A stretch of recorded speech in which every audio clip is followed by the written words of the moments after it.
sa dibdib mo'y buhay, lupang hinirang, duyan ka ng magiting sa manlulupig. Di ka pasisiil sa dagat at bundok, sa simoy at sa langit mong bughaw. May dilagang tula at awit sa paglayang minamahal. Ang kislap ng watawat mo'y tagumpay na nagniningning. Ang bituin at araw niya kailan pa may di magdidilim. Lupa ng araw ng walhati pagsinta, buhay ay langit sa piling mo. Aming ligaya ng pag may mga api ang mamatay ng dahil sa'yo. Maaari na pong umupo. Pilipinas Duterte kami! Pilipinas Duterte! pa rin! Magsiupo na po ang lahat at nakikiusap po kami, patuloy po nating bigyan ng espasyo ang gitna. Tabi lang po tayo sa gilid. Maraming salamat po. Tabi lang po tayo para po nakakakita ang mga nasa likuran. Salamat po uli. Ang tanong ko sa taong bayan, sa tingin niyo ba, dahil sa mga nangyayari ngayon, may pag-asa pa ang Pilipinas? May pag-asa pa ba ang Pilipinas? Meron. Dahil nandito ngayon ang Team Duterte! Pinili po ng mabuti ng ating minamahal na former President of the Philippines, Rodrigo Roa Duterte. Ang mga ito na nandito ngayon sa entablado, mga magagaling, mga matatalino, may karanasan at higit sa lahat, may puso. Takot magnakaw, takot sa korupsyon, takot sa Diyos. At hindi magagalaw ang PhilHealth. Kaya naman po natin tawagin ang ating welcome speaker. Ipinakikilala ulit namin sa inyo ang Team Duterte, Jimmy Bondoc, number 10. Senator Bato de la Rosa, numero 22. Senator Bongo, 28. JB Hinlo, numero 30. Attorney Raul Lambino, 34.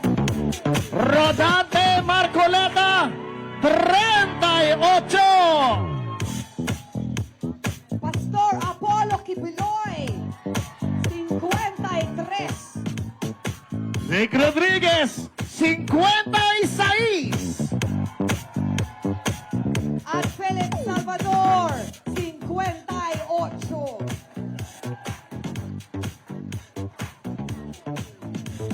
Para po sa ating pambungad o welcome remarks, tawagin na natin daghang salamat kay niadto pa siya diri sa Manila para sa inyong tanan. Davao City Mayor and PDP Laban National Executive Vice President Sebastian Z. Duterte! Ang ating kinikilalang si Baste.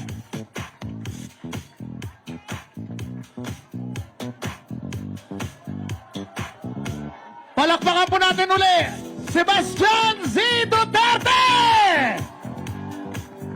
Nakikiusap po ako sa mga tao dito. Please, upo lang po. Upo.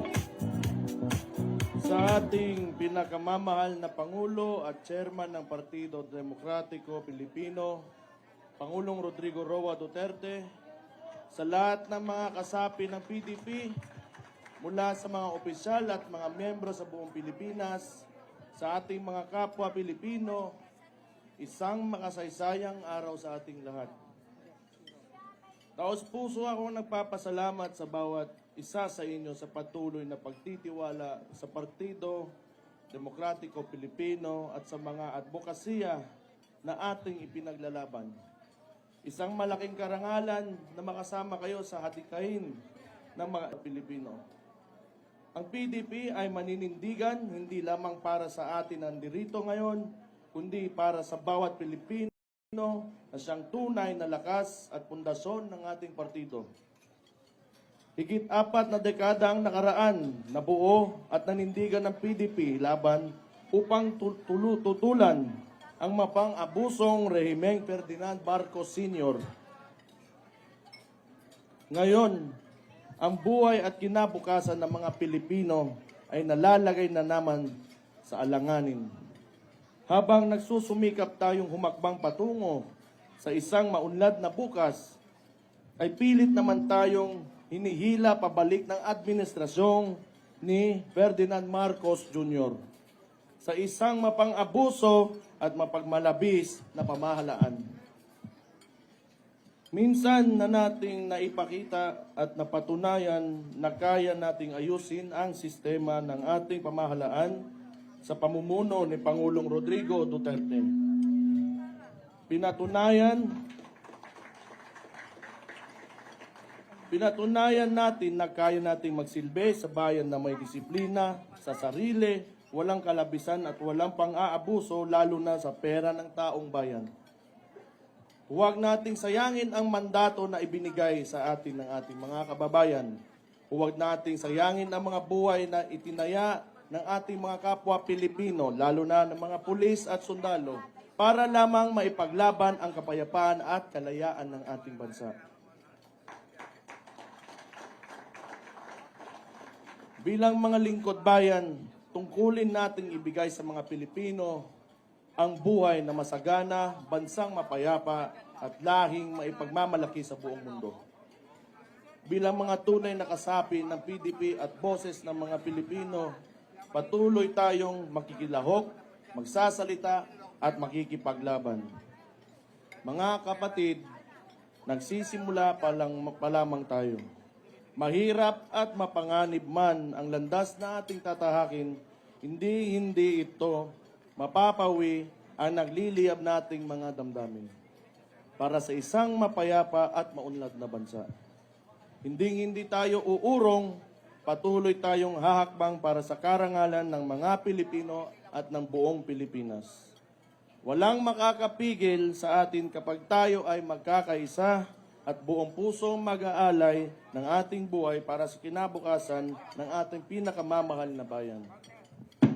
Ipaglaban natin ang kinabukasan ng mga kabataan. Ipaglaban natin ang kapayapaan. Ipaglaban natin ang malinis, tapat at makatao na pamahalaan. Ipaglaban natin ang ating bayan.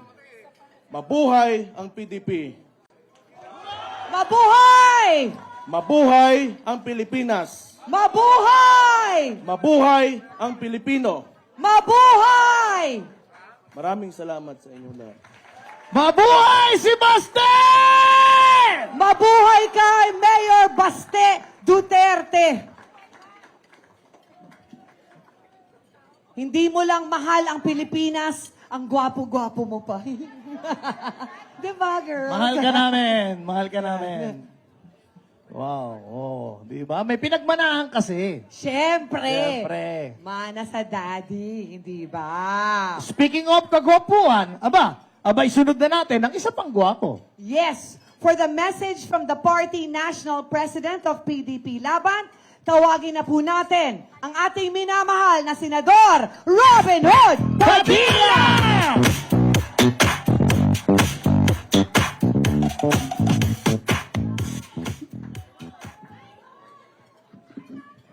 I love you po.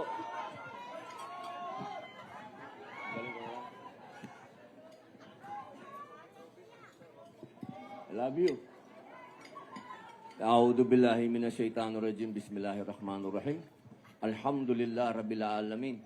Bismillahi wa salatu wa salamu ala rasulillahi. Assalamualaikum warahmatullahi wabarakatuh. Pagbati po ng kapayapaan sa inyong lahat, mga mahal kong kasama sa PDP Laban. Ako po ngayon ay nasa inyong harapan. Kasama po ang pinakamagaling na Pangulo ng Pilipinas, Rodrigo Roa Duterte. Mga mahal kong kababayan, dapat tayo ay proud Parang hindi ko naririnig na proud tayo. Proud ba kayo? Dapat, alam nyo, bihira lang dumating sa buhay ng tao ang ganitong pagkakataon na pwede tayong may gawing maganda sa ating bayan. Bihira po yan. Kaya pag dumadating ang pagkakataon na to, dapat tayo ay buhay na buhay. Hindi po tayo pwedeng magkamali dahil kasama natin ang pinakamamahal na Pangulo ng buong bansa.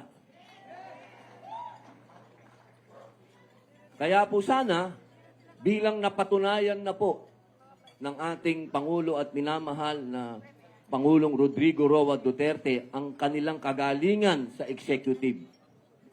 Ang hinihingi ko naman po sana sa inyo ay ipaglaban naman po natin itong mga tatakbong mambabatas.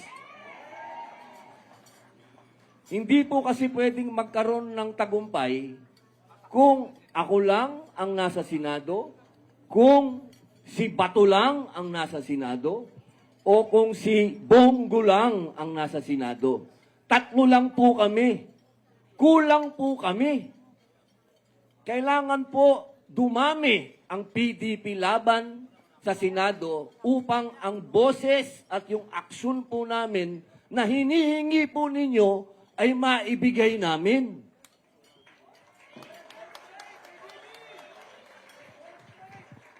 Hindi po tayo pwedeng balbon. Kailangan po itong laban natin ngayon, ito po yung laban na pinakamatinding laban sa lahat ng laban. Dahil ang pinag-uusapan po natin dito ay batas na. Kailangan po natin tindigan kung ano ang sinasabi ng batas. Hindi po pwede na yung ibang tao gumagawa ng sarili nilang batas.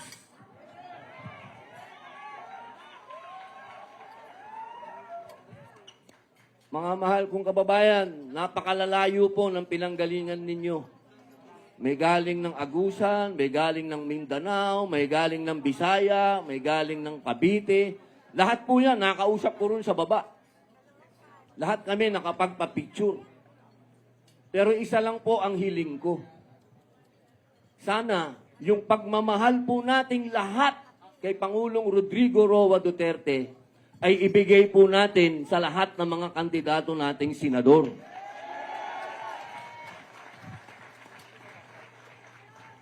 Hindi naman po kayo magkakamali sapagkat tingnan na lamang po ninyo. Si Bongo, tingnan na lang ninyo. Siya ho ang idol ng lahat ng senador. Sino ba nag-umpisa ng ilapit ang gobyerno sa tao? Wala pong iba kundi si Bongo.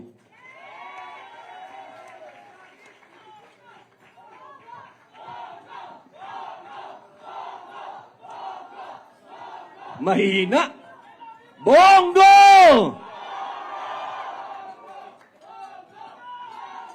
Okay, okay. Ayos na, ayos na. Baka mamalat. Ito pa, isa. Hindi naman tayo nagkamali kay Bato.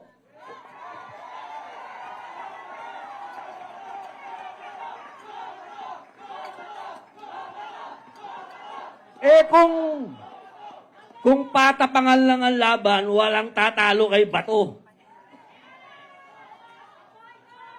Saka ho, tandaan ho natin, alam niyo yung asawa ko, bihira, kukwento ko lang ho, yung asawa ko, ang sabi niya, gusto kong sabihin mo kay Bato na ikakampanya ko siya.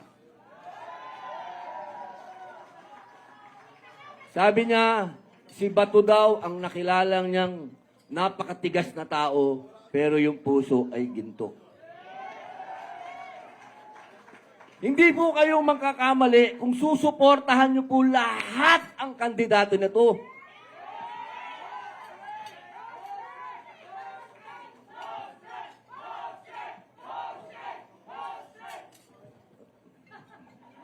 Malaki bayad ko dito.